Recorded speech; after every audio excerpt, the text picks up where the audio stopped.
Doctor Baba Saheb Ambedkar open university.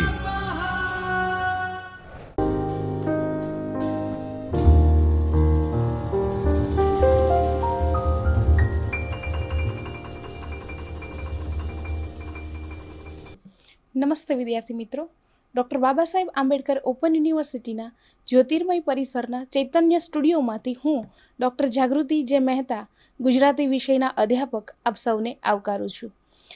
તો વિદ્યાર્થી મિત્રો, આજે હું તમને વિનયન વિદ્યાશાખાના બીજા વર્ષના મુખ્ય વિષય ગુજરાતીના પેપર નંબર 4માં મધ્યકાલીન ગુજરાતી સાહિત્યનું સ્વરૂપ આખ્યાનના વિભાગ 2 જેમાં પ્રેમાનંદ કૃત કુંવરબાઈનું મામેરું આખ્યાન વિશે વાત કરીશ। તો વિદ્યાર્થી મિત્રો, આ આખ્યાન કુલ 16 કડવાની રચના છે, જેમાં આજ અગાઉ આપણે પ્રથમ 7 કડવાનો રસલક્ષી અને સ્વાધ્યાયલક્ષી પરિચય જોઈ ગયા છીએ। તો વિદ્યાર્થી મિત્રો, આજે આપણે બાકીના રહેતા 8 થી 16 કડવાનો રસલક્ષી અને સ્વાધ્યાયલક્ષી પરિચય મેળવીશું।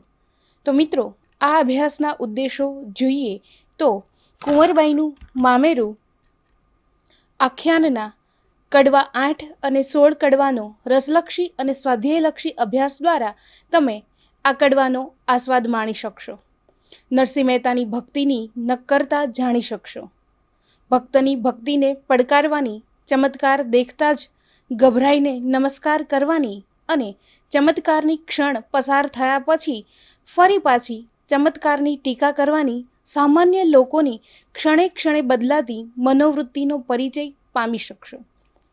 આગળના કડવામાં કુંવરબાઈનું મામેરું કરવા ઈશ્વર સાક્ષાત પધારશે એવી ભક્તની શ્રદ્ધાની સાબિતી આ ચમત્કારમાંથી મેળવશો। પ્રેમાનંદના માનવ સ્વભાવના ઊંડા દર્શનનો પણ પરિચય પામી શકશો।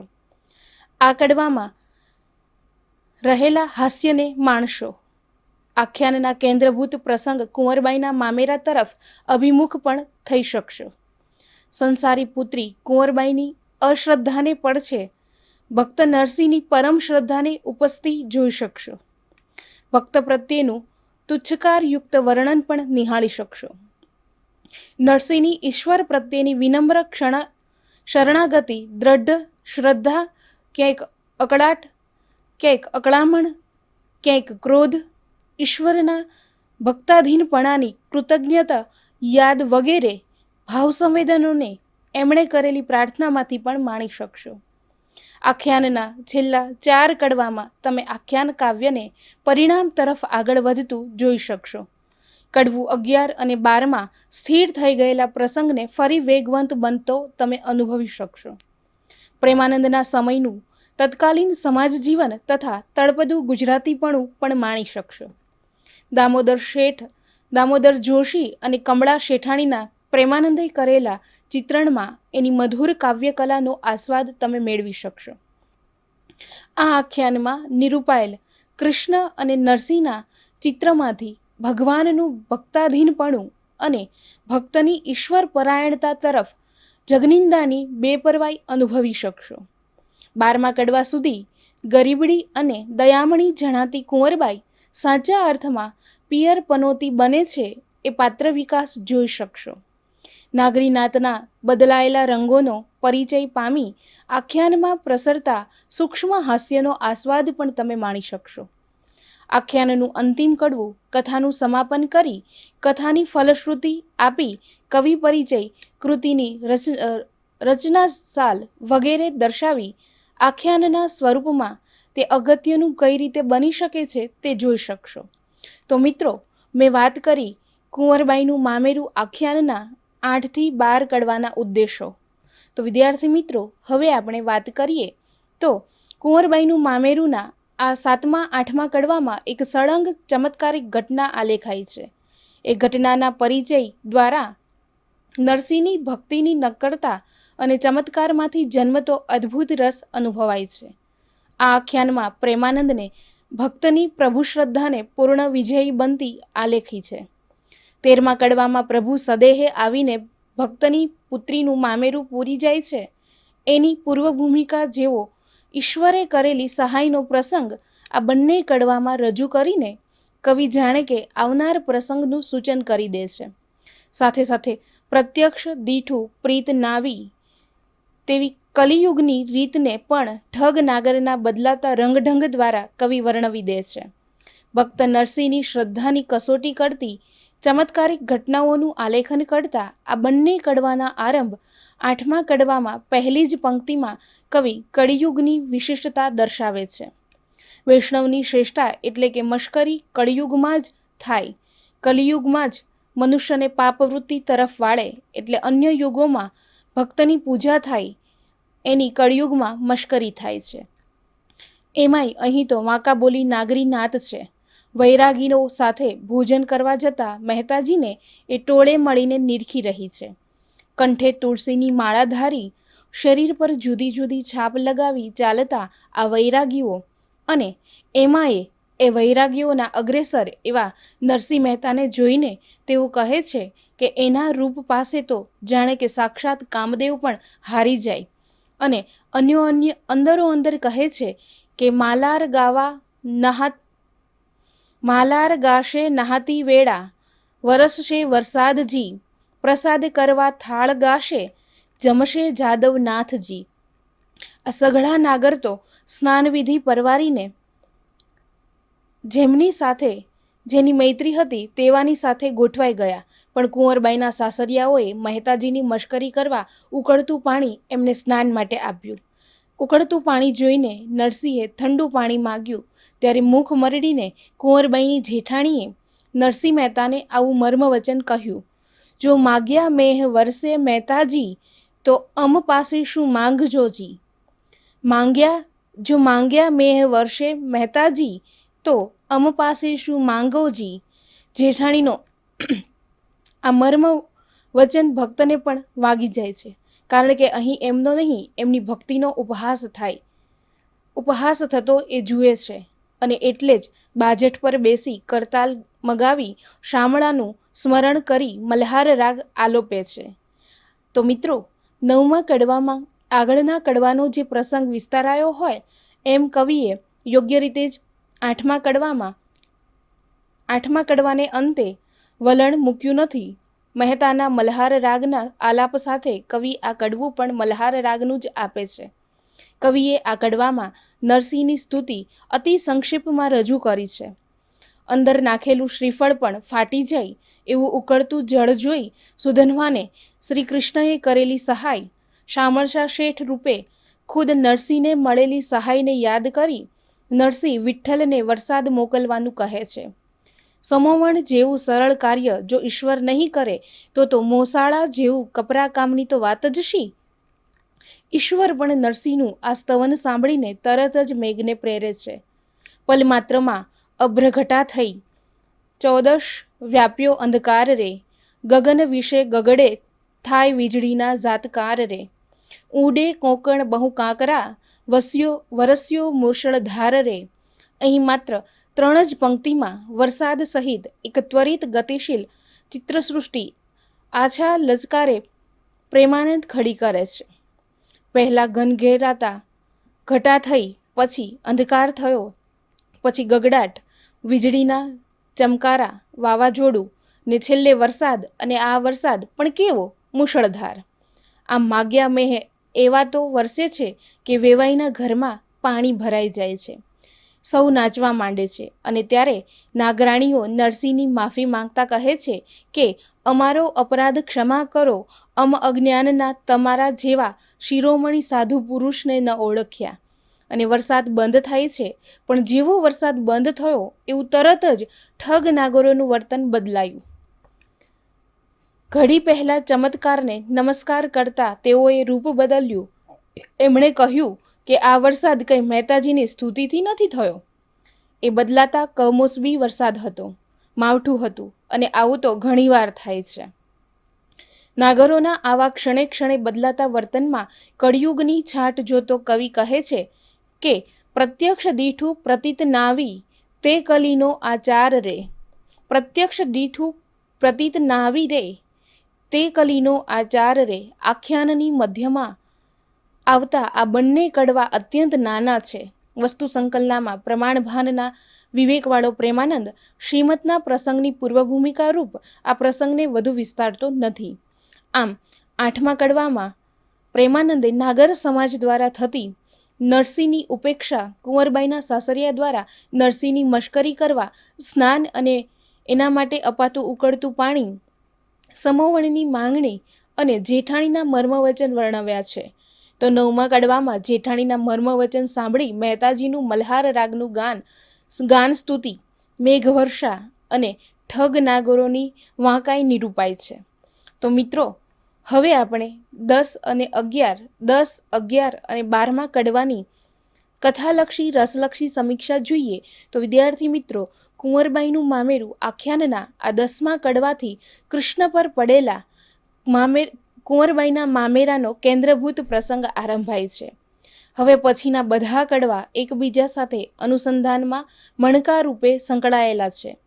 આખ્યાનનો આ કેન્દ્રભૂત પ્રસંગ પથરાઈને ધીમે ધીમે આગળ વધે છે. આખ્યાનના આરંભમાં ઝડપ અને લાઘવ દાખવનાર પ્રેમાનંદ આ કેન્દ્રભૂત પ્રસંગને નિરાંતે વિગતવાર હુલાવી ફુલાવીને આલેખે છે. 10મા કડવાનો આરંભ બીજા દિવસના ઉઘડતા પ્રભાત સાથે થાય છે. કુંવરબાઈ મોસાળાની રીત કરવાનું કહેવા મહેતાજી પાસે આવી ત્યારે પિતાએ એને ન્યાતના તેડા કરવાનું કહ્યું અને હૃદયમાં વિશ્વાસ રાખી એક ખાલી છાબ મંડપમાં મૂકવાનું પણ કહ્યું. પણ કુંવરબાઈ સંસારી જીવ છે. ઠાલી છાબ અને નાતના તેડા, પિતાની આ વાતનો વિશ્વાસ એને આવતો નથી અને એક જ ચિંતા છે, થાય લોકમાં ઉપહાસ રે. એ સમયે વળી પાછો નરસિંહ એને વૈષ્ણવની દીકરી હોવાનું સ્મરણ તાજું કરાવે છે અને કહે છે કે તારે મારે ચિંતા શાની, મોસાળું કરશે શ્રીહરિ. પિતાના આ મર્મ વચન ફરી પાછી કુંવરબાઈની શ્રદ્ધાને સ્થિર કરે છે અને તે સાસુ પાસે જઈને કહે છે કે તેનો પિતા મોસાળું કરે છે, માટે ન્યાતમાં સૌ સગાને તેડાવો. ખોખલા પંડ્યાએ નાતમાં તેડા કર્યા અને સમસ્ત નાગરી નાત નરસિંહ દ્વારા થતા આ મામેરાને જોવા એકઠી થઈ ગઈ. સહુને તમાશાનો રસ હતો અને એટલે તો વેવાઈ વર્ગ આવા મર્મ કટાક્ષો બોલે છે, જશે મહેતો મૂકી મામ રે. મહેતાજી હાથમાં તાલ કઈ લઈ મંડપમાં આવે છે અને સહુ નાગર મહેતાજીનું જય ગોપાળ કહી મશ્કરીમાં સ્વાગત કરે છે. મહેતાજીની ઈચ્છા મુજબ ઠાલી ચાબ ચોકમાં મૂકવામાં આવે છે અને નરસિંહ શંખ વગાડી હરિવિનતી આરંભે છે. ત્યાં કડવું પૂરું થાય છે. આખાય કડવામાં મોસાળાના દિવસે સવારમાં છાબ તદ્દન ખાલી હોવા છતાં મોસાળું થશે જ એવી નરસિંહની દ્રઢ આંતરશ્રદ્ધા અને હવે શું થશે એવો સંશય ભાવ અનુભવતી કુંવરબાઈના મનની શ્રદ્ધા અશ્રદ્ધા વચ્ચેની દ્વિધા અસરકારક રીતે આલેખાય છે. વનમાળીના સ્મરણ સાથે આરંભાયેલું આ 11મું કડવું પ્રેમાનંદની રસિક, ચિત્રાત્મક અને સુભગ વર્ણન શૈલીનો પરિચય કરાવે છે. મામેરા પ્રસંગે એકત્રિત થયેલી મેદનીના આકર્ષક અને રોચક ચિતાર પ્રેમાનંદ અહીં આપે છે. પ્રત્યેક પંક્તિનું વર્ણન આસ્વાદ્ય બને છે અને સમગ્રપણે ઉપસી આવતું ચિત્ર આહલાદક બની રહે છે. ભાષાનો ત્રેવડપૂર્વકનો ઉપયોગ અને છતાં વર્ણ વિષયની પ્રત્યેક રેખાઓને મળતો ઉઠાવ પ્રેમાનંદની સબળ કલમનો પરિચય આપે છે. સમસ્ત નાગરી નાત જ નહીં પણ ચારેય વર્ણના લોકો આ વિશિષ્ટ મામેરું જોવા આવ્યા છે. દરેકના મોં પર કુતૂહલ અને મશ્કરીનો ભાવ છે. અંદરો અંદર હસતી અને પરસ્પરને તાલી આપતી વ્યક્તિઓ એકબીજીને કહી રહી છે, જુઓ મોસાળાના ડંગ વેવાએ માંડ્યા રે, નાગરના વ્યવહાર એણે સર્વે છાંડ્યા રે, છાપા તિલકને તાળ જુઓ, તુલસી માળા નરસૈયો કરશે નૃત્ય, ગાશે ટોપી વાળા રે. ભક્ત પ્રત્યેનું જગતનું તુચ્છકાર ભર્યું વલણ અહીં આપણને જોવા મળે છે. મંડપમાં નાની મોટી અનેક સ્ત્રીઓ આવી છે. વાંકી વળી વળીને છાની છપની વાત કરે છે. કોઈ મુખ મરડીને મહેતો ઘરચોળા આપશે એમ કહે છે. તો બીજી બાજુ મુખ મરડીને મહેતાને જય શ્રી કૃષ્ણ કહીને પૂરું આડું જોઈ રહે છે.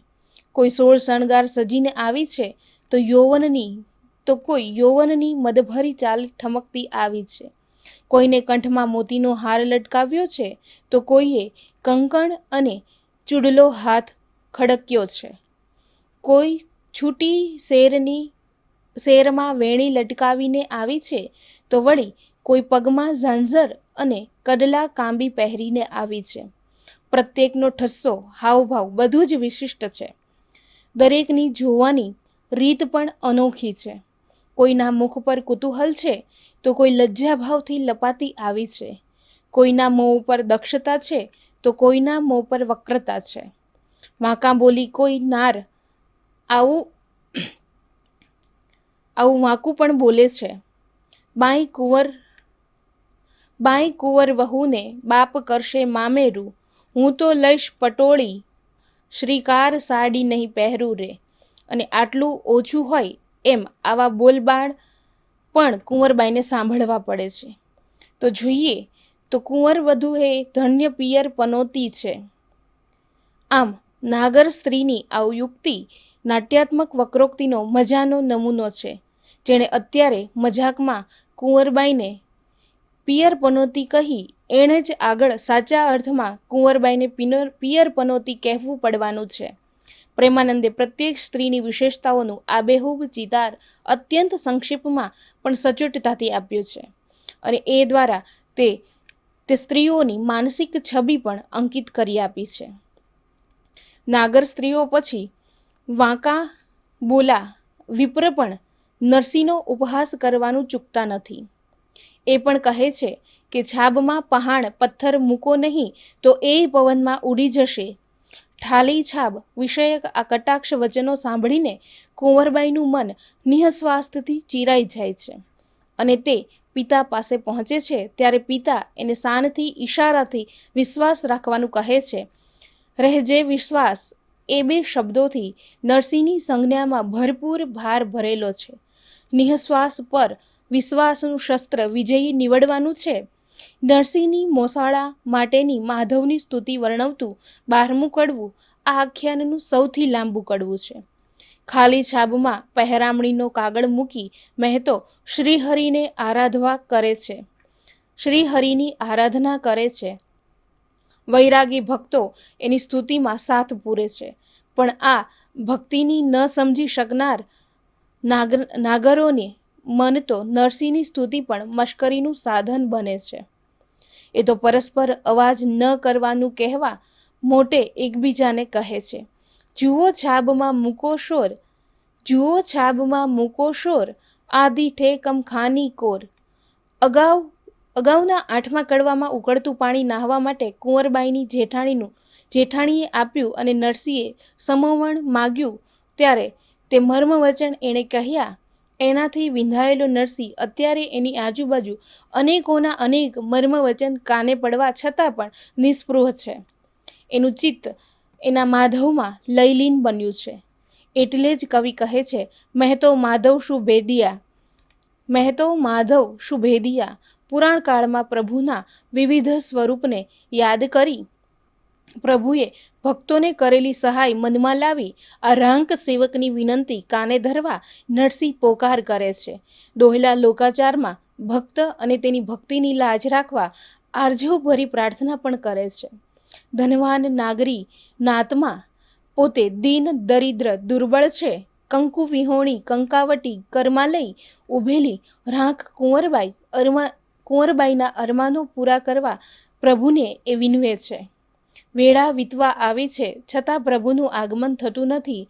એના મનમાં અનેક પ્રશ્નો ઉઠે છે. શું સૂતો વૃંદાવનમાંએ, ત્યાં શું રાધાજી ચાપે પાઈ રે? શું સૂતો વૃંદાવનમાંએ રે, ત્યાં શું રાધાજી ચાપે પાઈ રે? ના, મન માનતું નથી. પોતાને જેણે હૈયે રાખ્યો છે એ સેવકની વિનંતી પ્રભુ સાંભળ્યા વિના રહે ખરા? એવો પહેલો વિશ્વાસ પ્રબળ થાય છે.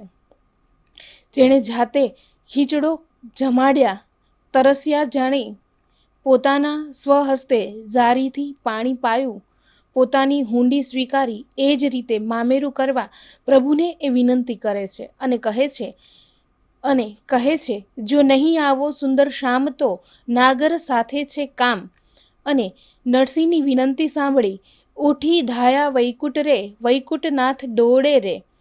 વૈકુંઠનાથ આમ દોડી આવે છે. પ્રભુ નામ સંકીર્તન, નાગરીનાથના મર્મવચનો, દોહેલા લોકાચારમાંથી પ્રતિપાલન કરનાર ભગવાનમાં શ્રદ્ધા, એ પછી જે ભક્તોને ઈશ્વર સહાય કરી એનું પુણ્ય સ્મરણ કરી ત્યાર પછી સેવકની લેજો સંભાળની વિનંતી, એમ કવિએ આ લાંબા કડવાની પણ વ્યવસ્થિત આયોજના કરી છે. અને સ્તુતિમાં પરંપરાનું અનુકરણ છતાં એની એકવિધતા રાખવા ભાવના આરોહ અવરોહની કુશળતાપૂર્વક ગૂંથણી કરે છે. કુંવરબાઈનું મામેરું આખ્યાનના પ્રસ્તુત આ 3 કડવાનો મુખ્ય સારાંશ જોઈએ તો વિદ્યાર્થી મિત્રો, આખ્યાનમાં કુંવરબાઈના મામેરાના મુખ્ય પ્રસંગને આ કડવામાં પ્રેમાનંદે નિરાંતે વિગતવાર હુલાવી ફુલાવીને આલેખે છે. આખ્યાનના આ એક બીજા સાથે અનુસંધાન મણકા રૂપે સાંકળેલા છે. 10મા કડવામાં મોસાળાના દિવસે સવારમાં છાબ તદ્દન ખાલી હોવા છતાં મોસાળું થશે જ એવી નરસિંહની દ્રઢ આંતરશ્રદ્ધા અને હવે શું થશે એવા સંશયભાવ અનુભવતી કુંવરબાઈના મનની શ્રદ્ધા અશ્રદ્ધા વચ્ચેની દ્વિધા અસરકારક રીતે આલેખાય છે. તો 11મા કડવામાં મામેરા પ્રસંગે એકત્રિત થયેલી મેદનીનો આકર્ષક અને રોચક ચિતાર મળે છે. પ્રેમાનંદની રસિક ચિત્રાત્મક અને સુભગ વર્ણન શૈલીનો પરિચય કરાવતું આ કડવું ભાષાના ત્રેવડ ભર્યા ઉપયોગથી વર્ણ વિષયની પ્રત્યેક રેખાને મળતા ઉઠાવથી પ્રેમાનંદના કવિત્વનો સબળો પરિચય આપે છે. તો મિત્રો, 12મું કડવું નરસિંહ મહેતાની મોસાળ માટે માધવની સ્તુતિ વર્ણવે છે. મોસાળા માટે માધવની સ્તુતિ વર્ણવે છે. આખ્યાનનું સૌથી લાંબુ એવું આ કડવું પ્રભુનામ સંકીર્તન, નાગરીનાથના મર્મવચનો, દોહેલા લોકાચારમાંથી પ્રતિપાલન કરનાર ભગવાનના શ્રદ્ધા વગેરેની આયોજના સાથે ભાવના આરોહ અવરોહની કુશળતાપૂર્વક રજૂઆત કરે છે. તો વિદ્યાર્થી મિત્રો, આ આખ્યાનના છેલ્લા 4 કડવાના રસલક્ષી, સમીક્ષાલક્ષી કથા હવે પરિણામલક્ષી બનવા માંડી છે એનો અણસાર 13મા કડવાથી મળવા માંડે છે. મહેતાજીની સ્તુતિ પરાકાષ્ઠાએ પહોંચી પછી પ્રભુજીનું આગમન થયું. દામોદર દોશી અને કમળા શેઠાણી સ્વરૂપે કુંવરબાઈના સાસરિયાએ અને નાગરીનાથે તો ધારેલું કે મહેતાજી માન મૂકીને જશે, પણ એમની ધારણાથી વિરુદ્ધ સૌ આશ્ચર્યચકિત થઈ જાય એવી પહેરામણી થઈ. કુંવરબાઈનું ભવનું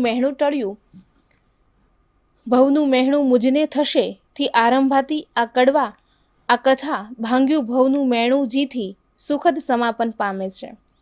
આ આખ્યાનનું 13મું કડવું પ્રેમાનંદની કાવ્ય કલા શક્તિ, ઝીણવટ ભરી અવલોકન શક્તિ અને વર્ણન શક્તિનો પરિચય કરાવે છે. આગળના કડવામાં સ્થગિત થઈ ગયેલો કથા પ્રવાહ આ કડવાથી આગળ વધે છે. ભક્ત નરસિંહની આર્ત પ્રાર્થના સાંભળી દોડી આવતા કૃષ્ણ લક્ષ્મીના વર્ણનથી કડવું આરંભાય છે. દામોદર દોશી અને કમળા શેઠાણી સ્વરૂપે આવતા આ બંનેના દેખાવ, રૂપ, પહેરવેશ વગેરેનું સુરુચિ વર્ણન પ્રેમાનંદની કાવ્યકલાનો મધુર પરિચય કરાવે છે. હીરા અને પરવાળાથી સુશોભિત ઘૂઘરમાળથી રણકતા બળદોવાળી વહેલમાંથી શ્રી કૃષ્ણ ઉતરે છે. નરસિંહના વાણોત્તર બનીને આવ્યા છે. 10-20 વાણોત્તર સાથે લઈને દામોદર શેઠ બનીને આવતા પ્રભુનું વર્ણન પ્રેમાનંદે ગૌરવપૂર્વક અને માનમોભા સૂચક ક્રિયાઓ દ્વારા ધીરે ધીરે કર્યું છે. કવિને અહીં વર્ણન ટૂંકાણથી સમેટી લેવાની ઉતાવળ નથી. આખ્યાનનો આ તો મુખ્ય પ્રસંગ છે. નરસિંહ જેવા ભક્તનું ગૌરવ વધારનારો પ્રસંગ છે, એટલે એણે તો તે બરાબર દલદલ ખીલવીને કરે છે તે યોગ્ય જ છે ને. પ્રભુ વહેલમાંથી ઉતરીને 10-20 વાણોત્તર જેમના માથે વજનદાર ગાંસડીઓ સાથે મંડપમાં પધારી રહ્યા છે. છડીદાર રસ્તો કરી આપી સહુનું ધ્યાન પ્રભુ તરફ દોરે છે. શેઠ રૂપે આવેલા પ્રભુનો દમામ જોઈને તે કોઈ મોટા માણસ છે એવી વિસ્મય સૂચક છાપ મંડપમાં રહેલા સૌના ચિત્તમાં પડે છે.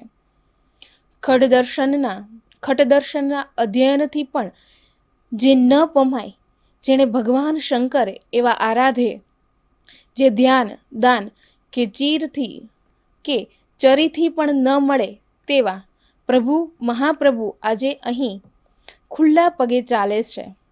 જે 14 લોકના મહારાજ કહેવાય એ અત્યારે મહેતા પાસે બજાજ એટલે કે વેપારી બનીને આવ્યા છે.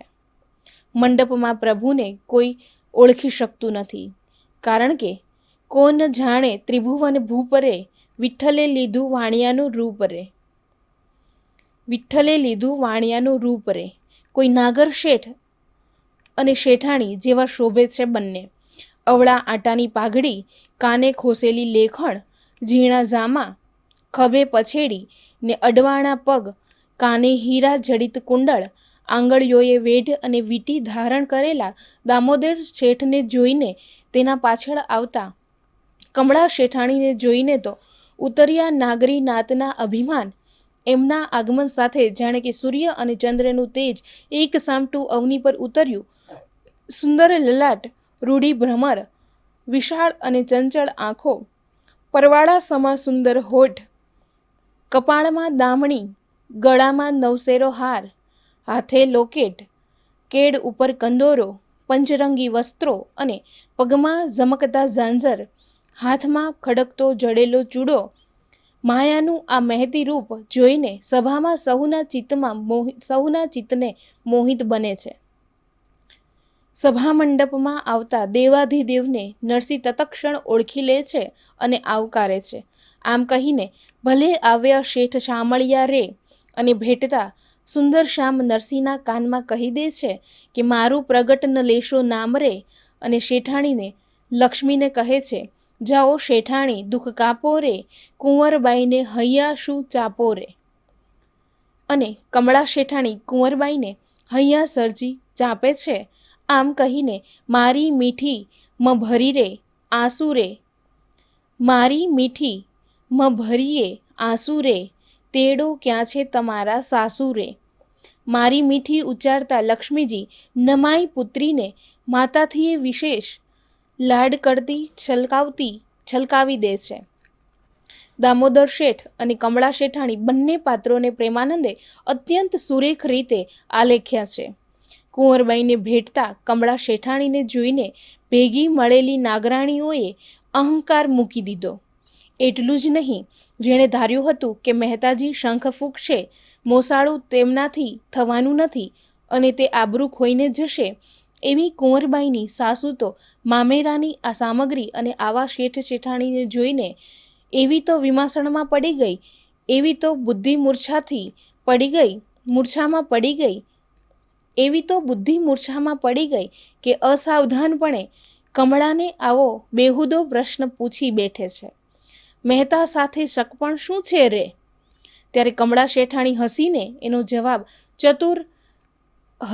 એનો આવો ચતુર ઉત્તર આપે છે, વેવાણ તમોએ નવ જાણ્યા રે, મહેતા બ્રાહ્મણ ને અમો વાણિયા રે.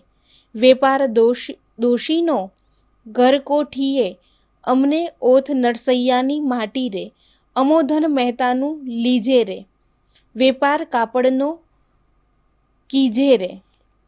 કમળા શેઠાણી દ્વારા વેવાણને અપાયેલા આ પરિચયમાં ભક્તનું ભગવાન દ્વારા થયેલું કેવું અપૂર્વ ગૌરવ જોવા મળે છે. અત્યાર સુધી નિકિંચિત ભક્ત પર કટાક્ષના વક્રોક્તિઓના ચાબખા પર ચાબખા લગાવતી નાગર સ્ત્રીઓને કવિએ સ્ત્રી દ્વારા જ કેવી અપમાનિત કરી. ત્યારબાદ શ્રીરંગ મહેતાને ભાવથી ભેટીને જદુરાઈ નરસિંહને પહેરામણી કરવાનું અને પોતાને વાણોત્તર સરખું કામ સોંપવાનું કહે છે. ત્યાં આ કડવું પૂરું થાય છે. તો મિત્રો, હવે હું વાત કરું તો 14મું કડવું કુંવરબાઈના સાસરિયાને થતી પહેરામણી અને એ સમયે સાસરિયાના રીસામણા મનામણાને વર્ણવે છે. પરિસ્થિતિના પલટાતા ચિત્ર સાથે આ કડવાનો ઉઘાડ થાય છે. શેઠ શેઠાણીનું રૂપ લઈ આવેલા વિષ્ણુ લક્ષ્મીને ઘણો ભારે માણસ એવા વડસાસુની યાદી મુજબની મામેરાની સામગ્રી છાબમાં ભરી છે. મહેતાજી દીકરીને બોલાવી એ છાબ બતાવી સમગ્ર નાગરી નાત અને સાસરિયાને મનગમતી પહેરામણી કરવાનું કહે છે. કંકાવટી હાથમાં લઈ કુંવરબાઈ સાસુ પાસે જાય છે.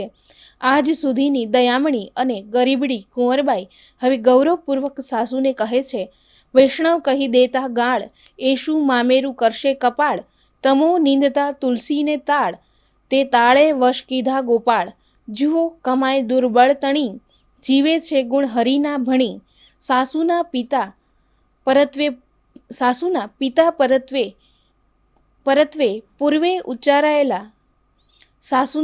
પરત્વે પૂર્વે ઉચ્ચારાયેલા વચનોનો જવાબ કુંવરબાઈ વ્યાજ સાથે વાળે છે. સાસુની જ ઉક્તિ ટાંકીને એના વિરોધમાં દુર્બળની કમાઈનું દર્શન કરી લેવા એ સાસુને કેવી પ્રગલ્ભ રીતે કહી દે છે. સાસુના સાચા નાડપારખું પ્રેમાનંદનું નિરીક્ષણ અહીં દેખાય છે. પછી આરંભાય છે પહેરામણી. પહેરામણીનો ક્રમ પણ જોવા જેવો છે.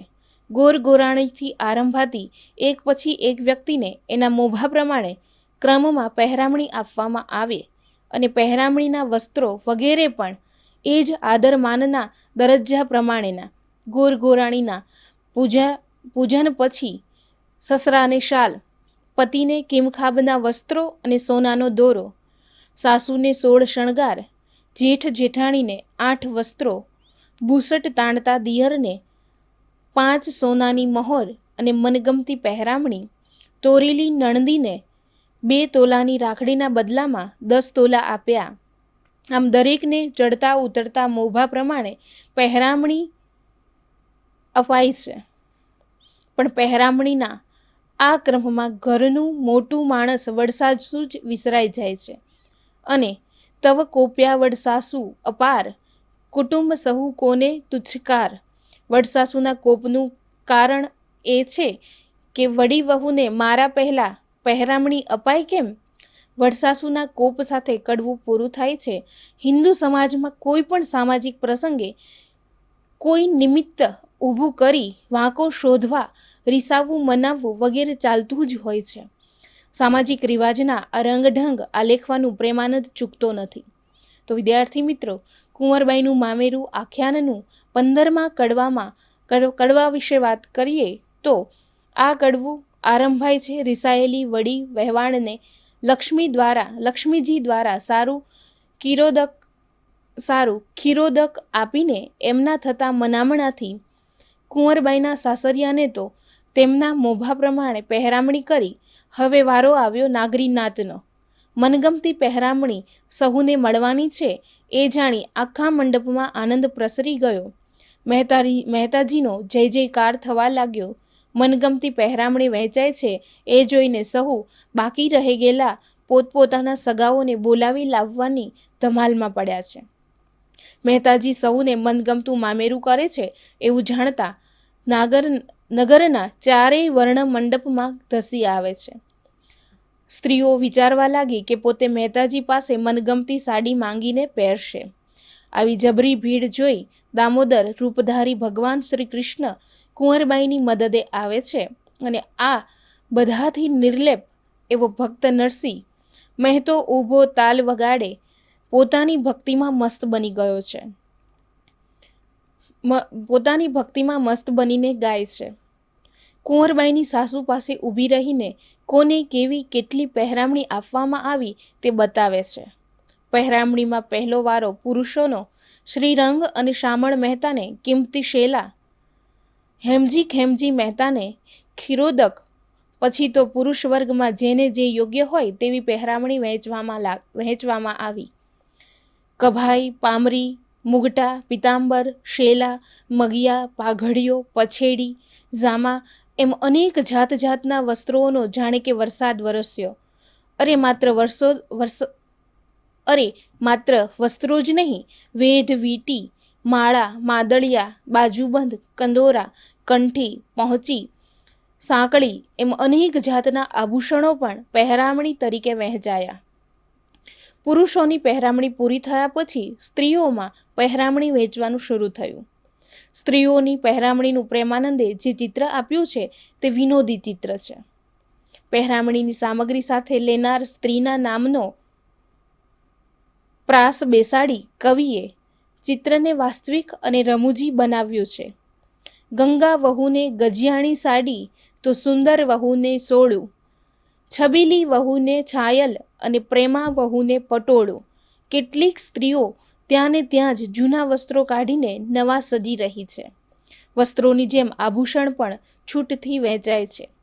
વીંટી, અકોટી, ગળુબંધ, શીશકુલ એમ અનેક પ્રકારના આભૂષણોની લૂંટાલૂંટ મચી છે. કેટલીક લોલુપ સ્ત્રીઓ વધુ પહેરામણી માટે મહેતાજીને હાથ જોડીને કરગરે છે, તો કેટલીક વળી પોતાના નાના બાળકોને આગળ ધરે છે. ઘડી પહેલાં ગર્વથી છકી મહેતાની તીખી ઠેકડી ઉડાડનાર આ વાંકા બોલી અને ટીખળી નાગર સ્ત્રીઓ પહેરામણીની લાલચે હવે કેવી દીનતા અને યાચક વૃત્તિ ધારણ કરે છે. સહુની ઈચ્છા સંતોષાય છે. મનવાંછિત પહેરામણી પામેલા સહુ હવે કુંવરબાઈની અને નરસિંહ મહેતાની પ્રશંસા કરે છે. કુંવરબાઈને પિયર પનોતી અને નરસિંહને વહેવારિયા કહી બિરદાવતા દોરંગી દુનિયાના માણસોનું અહીં કરેલું નિરૂપણ પ્રેમાનંદની સૂક્ષ્મ હાસ્ય અને નિરીક્ષણ શક્તિનું દર્શન કરાવે છે. તો વિદ્યાર્થી મિત્રો, હવે આપણે આખ્યાનનું 16મું અંતિમ કડવાની વાત કરીએ તો પહેરામણીની પરિસમાપ્તિમાં નણંદીની પુત્રી રહી ગયાના વાંધાને અને અંતે એના થતા સંતોષને વર્ણવાયો છે. પ્રભુ પ્રતાપે આખા ગામને મનમાની પહેરામણી મળી. માત્ર નાગરી નાતને જ નહીં, સહુ ગામવાસી પણ પ્રસન્ન થયા. કુંવરબાઈનું ભવનું મહેણું ટાળ્યું અને સહુએ એને પિયર પનોતી કહીને બિરદાવી. કુંવરબાઈને 16 શણગાર આપી યાદીએ લખ્યા મુજબના 2 પથરા અલબત્ત કે સોનાના છાબમાં મૂકી શેઠ શેઠાણી રૂપે આવેલા વિષ્ણુ લક્ષ્મી અંતર્ધ્યાન થયા. આ ચમત્કાર જોઈ સહુ આશ્ચર્યચકિત બન્યા. સહુને નરસિંહની સાચી ભક્તિ અને ઈશ્વર પરની શ્રદ્ધાની પ્રતીતિ થઈ. સહુને ખ્યાલ આવ્યો કે દામોદર દોશી અને કમળા શેઠાણી તે બીજું કોઈ નહીં પણ પ્રભુ જાતે જ હતા. સહુ સભાજનો મહેતાજીના પગે પડ્યા. મહેતાજીની ભક્તિની સહુને પ્રતીતિ થઈ, પણ નણંદીની હજીય વાંકી બતાવી પ્રેમાનંદે એ પાત્રના ચરિત્રમાં સરસ રંગ પૂર્યો છે. નણંદીની 6 માસની દીકરી પહેરામણીમાં ભૂલાઈ ગયેલી. ગામના લોક પહેરામણી પામ્યા અને પોતાની જ ફૂલફૂલી પુત્રી જ રહી ગઈ. નણંદી આખી પહેરામણીને નાપાસ જાહેર કરે છે. પોતાની પહેરામણીમાં જે મળ્યું છે તે પાછું આપતા નરસિંહને નામ મહેતો પણ નોય નેગિયો દિશે દુર્બલ બ્રાહ્મણજી કહેતા એ અચકાતી નથી એમ કુંવરબાઈને પોતાનું આરે પહોંચેલી નાવ ડૂબતી લાગે છે.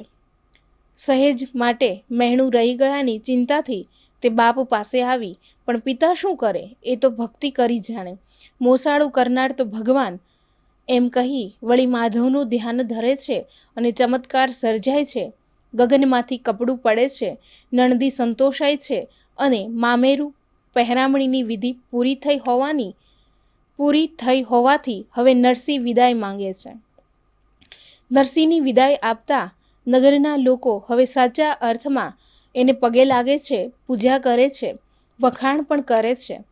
નરસિંહ મહેતા ફરી પાછા સાળંગ પાણીનું સ્મરણ કરતા જૂનાગઢ આવે છે અને આમ 16 કડવાની છેલ્લી 3 કડીમાં આખ્યાનની ફલશ્રુતિ વર્ણવતી આખ્યાન રચનાકાર કવિનો ટૂંકો પરિચય અને આખ્યાનની રચના સાલ આપે છે.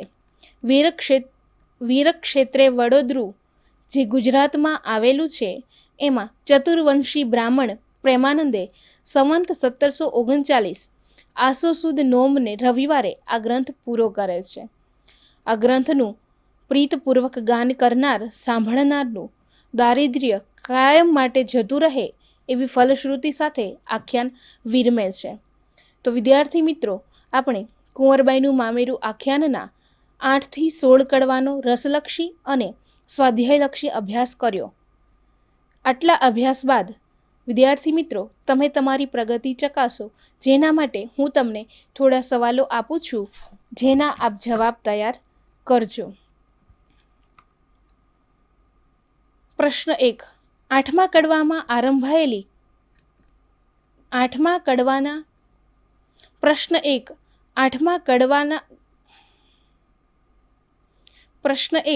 8મા કડવામાં આરંભે કવિ કળિયુગની કઈ વિશિષ્ટતા દર્શાવે છે?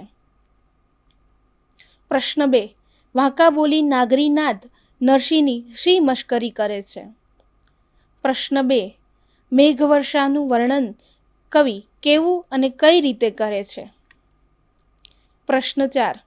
10મા કડવામાં કયો મુખ્ય પ્રસંગ આલેખાયો છે? પ્રશ્ન 5. દામોદર શેઠ અને કમળા શેઠાણીનું વર્ણન પ્રેમાનંદે કેવું કર્યું છે? પ્રશ્ન 6. સાસુને પહેરામણી કરવાનું સૂચવતી કુંવરબાઈ શું કહે છે? પ્રશ્ન 7. પુરુષો અને સ્ત્રીઓને પહેરામણીમાં શું શું મળ્યું? પ્રશ્ન 8. નણંદી કેમ મંકાઈ? એણે શું કર્યું? અંતે કેવી રીતે એને સંતોષ થયો? તો વિદ્યાર્થી મિત્રો, આપણે હવે ફરી કુંવરબાઈનું મામેરું આખ્યાનની સ્વરૂપગત વિશેષતાની વિસ્તૃત માહિતી સાથે મળીશું. આપ ખૂબ પ્રગતિ કરો એવી શુભકામનાઓ સાથે આપ સૌનો ખૂબ ખૂબ આભાર.